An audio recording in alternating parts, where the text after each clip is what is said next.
खबर के साथ इस बुलेटिन की।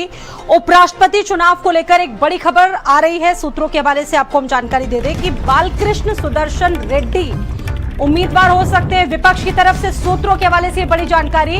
बालकृष्ण सुदर्शन रेड्डी सुप्रीम कोर्ट के पूर्व जज हैं और देखिए फिलहाल अभी कई ऐसे नाम हैं जो सामने आ रहे हैं, लेकिन बालकृष्ण सुदर्शन रेड्डी का नाम सबसे ज्यादा इस वक्त सामने आ रहा है और लगभग ये इस पर चर्चा भी चल रही है। राष्ट्रपति उपराष्ट्रपति चुनाव को लेकर ये बड़ी अपडेट है। बालकृष्ण सुदर्शन रेड्डी विपक्ष के उम्मीदवार और प्रेस कॉन्फ्रेंस पर आपको सीधे लेकर चलते हैं।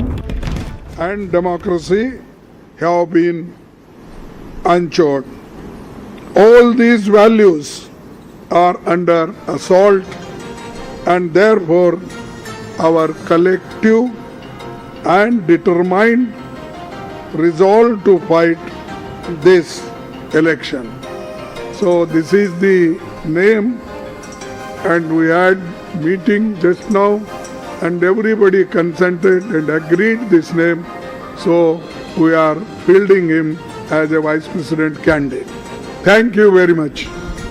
नमस्कार साथियों, अभी अभी खरगे जी ने जो घोषणा की है, सुप्रीम कोर्ट के पूर्व न्यायाधीश बी सुदर्शन रेड्डी जी विपक्ष की ओर से एक जॉइंट उम्मीदवार हैं इस उपराष्ट्रपति चुनाव के लिए। इन्होंने अभी अभी कहा है कि उपराष्ट्रपति चुनाव एक विचारधारा का टक्कर है और क्योंकि सुदर्शन रेड्डी जी हमारे स्वाधीनता संग्राम और हमारे संविधान के मूल्यों को प्रतिबिंबित करते हैं, मूल्यों के लिए उन्होंने अपनी सारी जीवन लड़ाई लड़ी है, वो उम्मीदवार बने हैं और सारे विपक्ष पार्टियों ने सर्वसम्मति से इनका नाम चुना है। मैं खरगे जी का शुक्रगुजार हूं कि उन्होंने सारे विपक्ष के पार्टियों के ओर से देश को एक विकल्प के रूप में बी सुदर्शन रेड्डी गारू का नाम उपराष्ट्रपति के लिए घोषणा की है। मैं अभी आपको भोजन के लिए आमंत्रित करता हूं। शुक्रिया।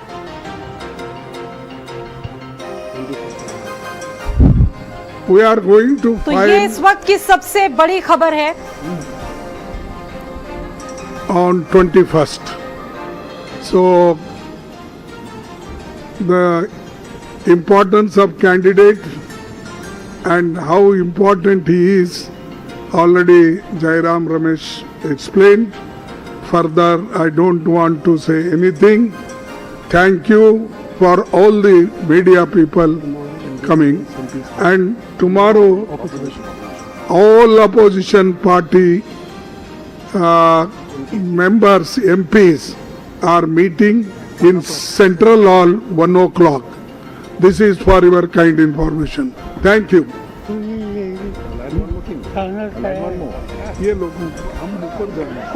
Just to add one more point.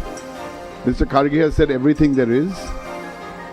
All opposition parties is the phrase he used quite correctly. Just to let you all know, the Aam Aadmi Party is also on board.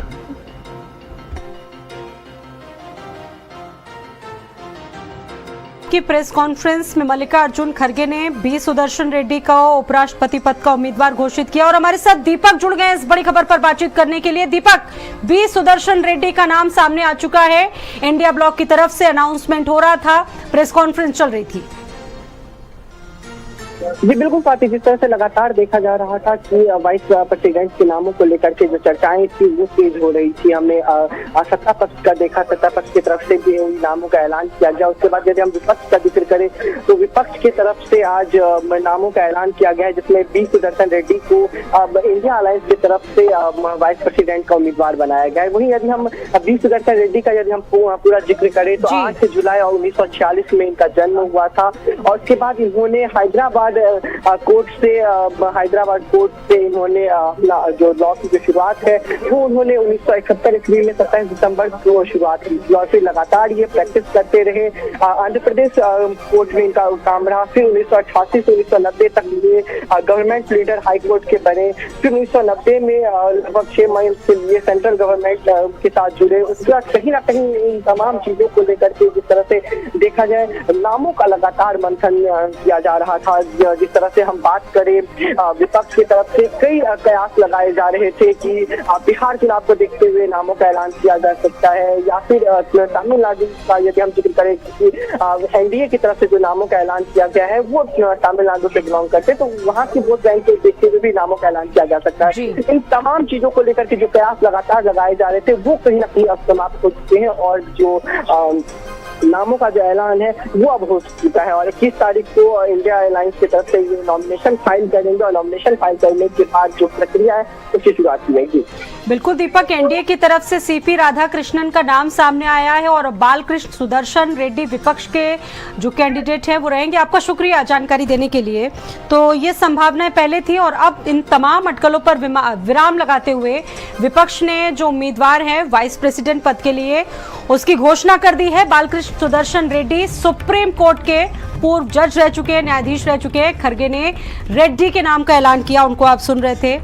और ये मुकाबला और भी दिलचस्प होता जा रहा है और 9 सितंबर को जिस तरीके से उपराष्ट्रपति पद का चुनाव होना है उसको लेकर अब दोनों तरफ से उम्मीदवारों के नामों का ऐलान हो चुका है।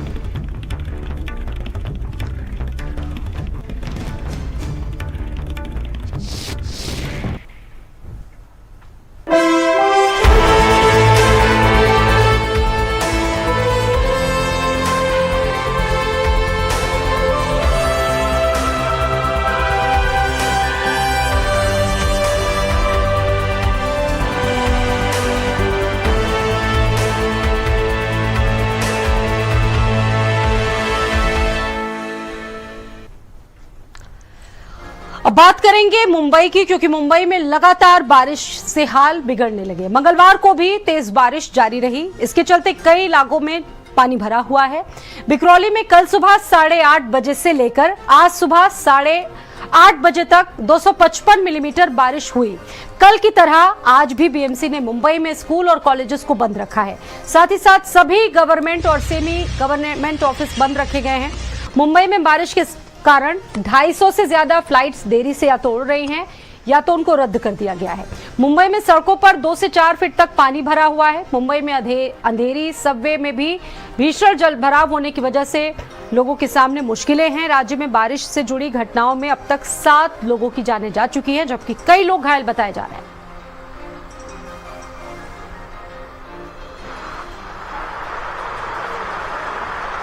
तो हालात अब धीरे धीरे मुंबई में असामान्य हो चुके हैं। लोगों का जनजीवन जो है वो बुरी तरह से बेहाल है। कई इलाके पूरी तरह से जल जमाव की वजह से ग्रसित हो चुके हैं और वहां पर जो आम जनजीवन है वो बुरी तरीके से बेहाल हो चुका है। ये तस्वीरें हैं, मुंबई के पॉश इलाके भी इससे पीछे नहीं छूटे हैं। कई क्षेत्रों में भीषण जल भराव की ये तस्वीरें हैं। सड़क से लेकर वाहन सब कुछ पानी में डूब चुका है।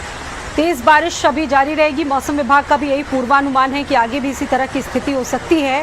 कई इलाके ऐसे जहां पर पानी भरा हुआ है।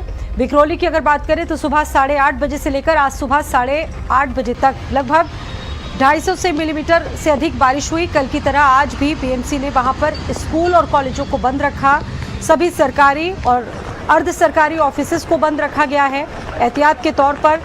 इस बारिश से जो यातायात व्यवस्था उस पर भी बुरा प्रभाव पड़ा है। कई ट्रेनें लेट चल रही हैं, कई फ्लाइट्स रद्द हुई हैं, कई फ्लाइट्स लेट भी हैं। इसके अलावा जो आम जनजीवन है, मार्केट्स है, वो उसमें भी लोगों को काफी मुश्किलों का सामना करना पड़ रहा है।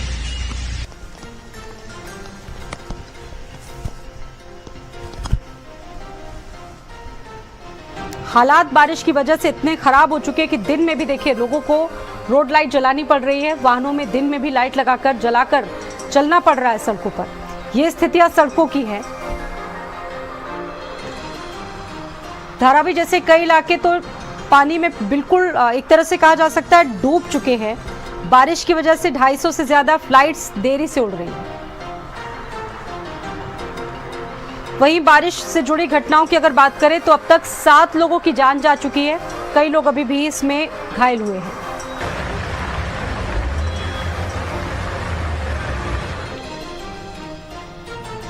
मुंबई के साथ साथ उत्तर प्रदेश में भी मानसून जो है वो पूरी तरह से एक्टिव है। बस्ती के विक्रमजोत ब्लॉक के पकड़ी संग्रामपुर में भी सरयू नदी की तेजी से कटान जारी है, जिसकी वजह से किसानों की जमीन इस कटान ने निगलनी शुरू कर दी है। जल स्तर घटने के बावजूद कई बीघा जो खेत हैं वो नदी में समा गए हैं। ग्रामीणों ने इसका वीडियो बनाकर सोशल मीडिया पर वायरल किया। प्रशासन से भी मदद की अपील की गई है, लेकिन जिम्मेदार अभी तक चेतते नहीं हैं, मौके पर नहीं पहुंचे हैं। नदी का कटान होने से गांव से महज 100 मीटर की दूरी तक ये कटान पहुंच चुका है। डर का आलम यह है कि जल्द ही किसानों के पूरे जो खेत हैं वो बर्बाद हो सकते हैं। किसानों ने एक वीडियो बनाकर भी वायरल किया है। प्रशासन और वहां के जनप्रतिनिधियों से भी अपील की है, लेकिन अभी तक कुछ भी नहीं हुआ है।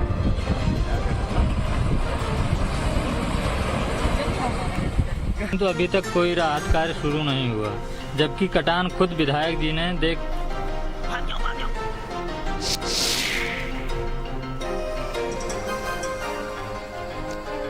बदायूं का भी यही हाल है। नदियां विकराल रूप धारण कर चुकी है, गंगा भी विकराल रूप धारण कर चुकी है और जामनी गांव में भी गंगा की लहरों ने मान लीजिए कहर बरपाना शुरू कर दिया है। जलस्तर जरा सा घटा है, गंगा की धारा और भी तेज हो गई। 6 से लेकर 7 मीटर तक का कटान हुआ है। वहां पर तेज कटान की चपेट में आकर गांव के 2 प्राचीन मंदिर भी नदी में समा चुके हैं। ग्रामीणों के मुताबिक ये मंदिर काफी पुराने थे, वर्षों पुराने थे और क्षेत्र की सांस्कृतिक विरासत को भी सहेजे हुए।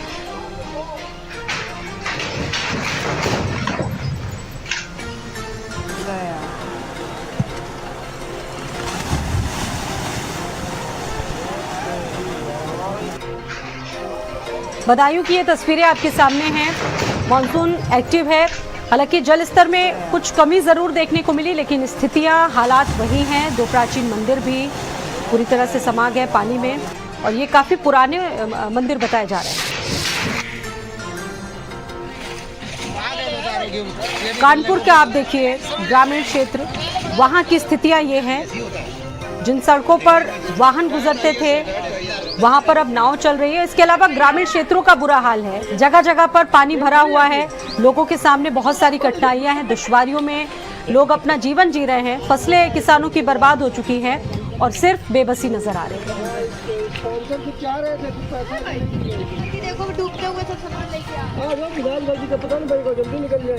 आज जल स्तर कम दिख रहा है और उम्मीद है कि 2-4 दिनों में जल स्तर और कम हो जाएगा। खाद्य सामग्री यहाँ पहुँच चुकी है। हमारे जॉइंट मजिस्ट्रेट हमारे साथ में है, तहसीलदार महोदय, पूरी तहसील की टीम, राजस्व की टीम यहाँ पर लगी हुई है। जिला प्रशासन अपनी निगरानी में एक एक गतिविधि को देख रहा है और निश्चित रूप से जल बहाव कल तक कम हो जाएगा। माननीय विधायक जी द्वारा हम सारी जो राहत की सामग्री थी वो कल रात में प्रोक्योर कर ली जा चुकी थी, जैसा कि आप लोगों को ऑलरेडी सूचित कर लिया गया था। अभी विधायक जी ने स्वयं जाके उसको डिस्ट्रीब्यूट कर रहे हैं और बाकी जैसा कि उन्होंने बताया उसके उपरोक्त यहाँ पे आवागमन बाधित है। मुख्य रूप से घरों में इतना ज़्यादा पानी नहीं है बट आवागमन बाधित है, तो उसके लिए नौका लगा दी गई है और जैसे 1-2 दिन में पानी पीछे होगा तो फिर ट्रैक्टर से आई थिंक वापस नॉर्मल संपूर्ण स्थिति स्थापित की जाएगी। कानपुर से एक और तस्वीर आपको दिखाते हैं। गंगा का जलस्तर बढ़ता जा रहा है और शुक्लागंज के पास ये चेतावनी बिंदु से भी बहुत आगे बढ़ चुका है। गंगा बैराज से अब तक 4 लाख से ऊपर पानी छोड़ा जा चुका है। ये तस्वीर, इस खबर पर बातचीत करेंगे आगे। आपको लखनऊ से एक खबर बता रहे हैं, 3 बच्चों के ऊपर कार चढ़ा दी। एक बच्चे की पसलियां टूट गई हैं। 3 दिन में बच्चा आईसीयू में भर्ती रहा। तस्वीरें विचलित करने वाली है, लेकिन राहत की बात यह है कि तीनों बच्चे अभी ठीक हैं।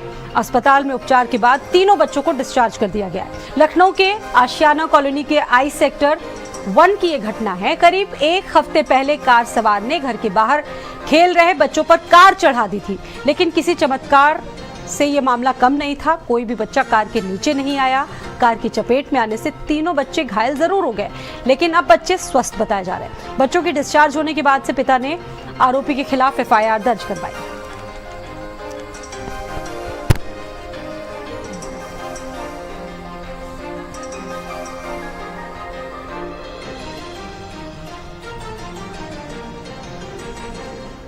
उधर कौशाम्बी में मेटा ने एक ऐसा काम करके दिखाया है जिससे हर जगह उसकी वाहवाही हो रही। दरअसल कौशाम्बी में इंस्टाग्राम पर एक युवक ने जहर खाने का वीडियो डाल दिया। वीडियो देखते ही मेटा एक्टिव हो गया, अलर्ट हो गया और तुरंत पुलिस को जानकारी दे दी। पुलिस मौके पर पहुंची, युवक की जान बचाई, थाने लाकर उसकी काउंसलिंग हुई और परिवार से बात हुई। युवक ने लिखित माफीनामा देकर वादा किया कि वो कभी ऐसा नहीं करेगा, जिसके बाद परिवार ने पुलिस और मेटा दोनों को धन्यवाद दिया है। ये घटना बताती है सोशल मीडिया पर निगरानी और पुलिस की तत्परता से किसी की जिंदगी भी बचाई जा सकती है।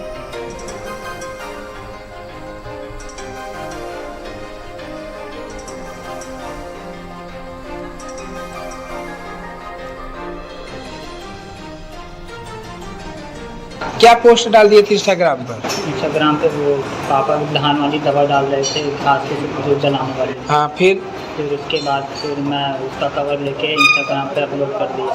हाँ, ऐसा क्यों किए थे आप अपलोड? बस ऐसे ही डाल दिया था बस। कोई किसी से तुमको समस्या है? नहीं, कोई समस्या नहीं। घर वाला कोई कुछ कहा है? कोई नहीं। बाहरी कोई कुछ कहा है? कोई कुछ नहीं। किसी से कोई प्रताड़ित कर रहा है तुमको? नहीं, कोई नहीं। ये क्या हाथ में है? ये मेरा डिक्शनरी है। चलो साइन बनाओ।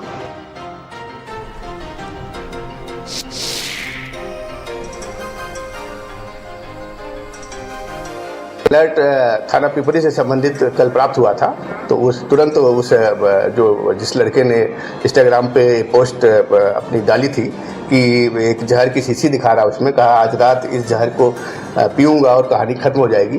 तुरंत उसको ट्रेस किया गया थाना पिपरी पुलिस द्वारा, उसको थाने पे ले आया गया, उसकी पूरी काउंसलिंग की गई और उसको समझाया बुझाया गया। तो उसने फिर भविष्य में ऐसा न करने की बात कही है और फिर उसके परिवार के साथ उसको जाने दिया गया। पुलिस की इस त्वरित कार्रवाई से उसके परिजन और सभी लोगों में काफ़ी विश्वास बढ़ा है और सभी ने पुलिस की तारीफ की है।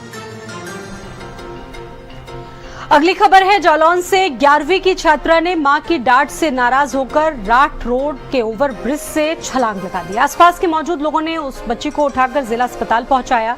हालत जब गंभीर हुई तो उसे मेडिकल कॉलेज रेफर किया गया। दरअसल स्कूल से वापस आई छात्र मोबाइल चला रही थी, तभी मां ने मोबाइल चलाने से डांट दिया, जिसके बाद छात्रा ने ऐसा कदम उठा लिया और ओवरब्रिज से ही छलांग लगा दी।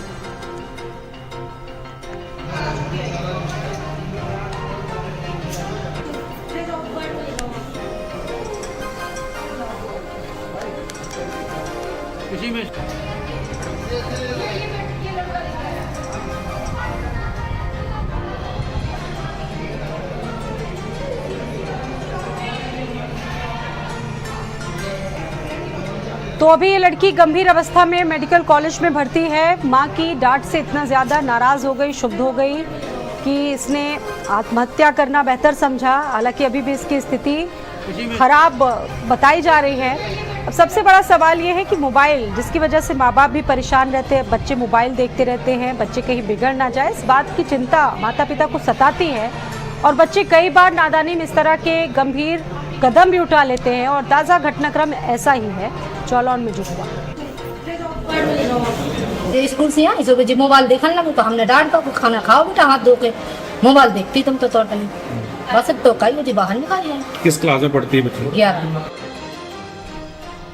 सोनभद्र में कंपोजिट स्कूल में खराब मिड डे मील मिलने का आरोप लगाया गया है। गुस्साए लोगों ने स्कूल पहुंचकर जमकर बवाल किया। स्कूल में मौजूद स्टाफ से घंटों बहसबाजी होती रही। स्कूल में बच्चों को दिए जा रहे केले निकले सड़े। जर्जर बिल्डिंग में पढ़ाई से खतरा है, ये भी पेरेंट्स ने आरोप लगाया है। ये वीडियो वायरल हुआ है, जिसके बाद शिक्षा विभाग अब जांच पड़ताल में जुटा हुआ है। कोन ब्लॉक के करलई के कंपोजिट स्कूल का ये मामला है। मिड डे मील बेहद खराब है। अभिभावक इस बात को लेकर काफी नाराज नजर आए और बड़ी संख्या में अभिभावकों ने पहुंचकर स्कूल प्रशासन पर भी सवाल उठाए। बहसबाजी भी हुई। फिलहाल जो डिपार्टमेंट है इस मामले की जांच पड़ताल कर रहा है। खराब मिड डे मील से जुड़ा ये मामला था। गुस्साए लोगों ने जमकर बवाल किया।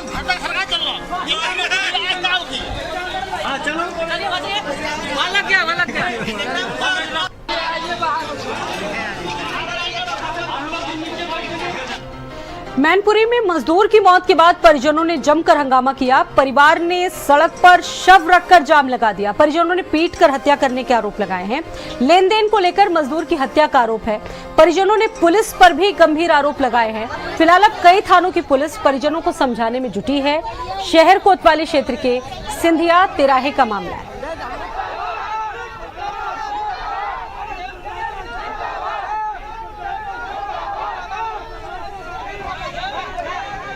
लखीमपुर से अगली खबर है। राजकीय मेडिकल कॉलेज की नवनिर्मित बिल्डिंग के निर्माण और गुणवत्ता पर सवाल उठे हैं। मेडिकल कॉलेज भवन में सीलन, सीपेज और निर्माण खामियों पर जिलाधिकारी खुद नाराज हुए।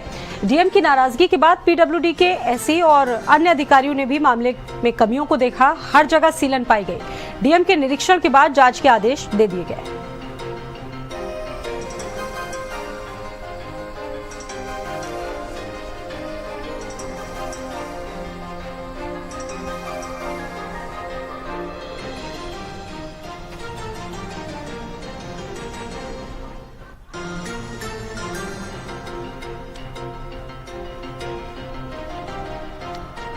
बढ़ते आगे, आपने पुराने समय की कहानियों में सुना होगा कि भूत प्रेत होते हैं, लेकिन कोई इस पर विश्वास करता है, कोई नहीं करता है। लेकिन क्या कभी आपने हकीकत में सुना है कि भूत प्रेत किसी इंसान को अपने साथ ले जाएं या उसे मजबूर कर दे अपनी ही जान देने पर? संभल जिले के थाना जुनाबई क्षेत्र के गांव बैरपुर महाराजी में एक ऐसा ही हैरान करने वाला वाकया सामने आया है। एक ग्रामीण का शव पेड़ से लटका मिला, जिससे पूरे इलाके में दहशत फैल गई। मौके पर पहुंचे परिजनों ने दावा किया कि मृतक पर भूत प्रेत का साया था, जिसकी वजह से उसने फांसी लगाकर जान दी। अचानक हुई इस घटना के बाद से पूरे क्षेत्र में दहशत।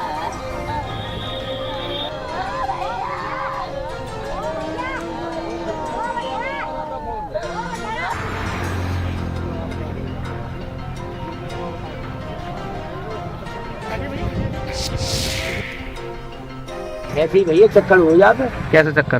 भूत भी आता आंखों। अच्छा, फिर क्या हुआ? अधिकारी का खबर है मुखिया होती तो यार महीने बाहर ये बात पेड़ पर खाइए फांसी। हाँ जाइए पेड़ पर खाइए। रस्सी थी क्या, कपड़ा था कुछ? खबर में आओ तो चाल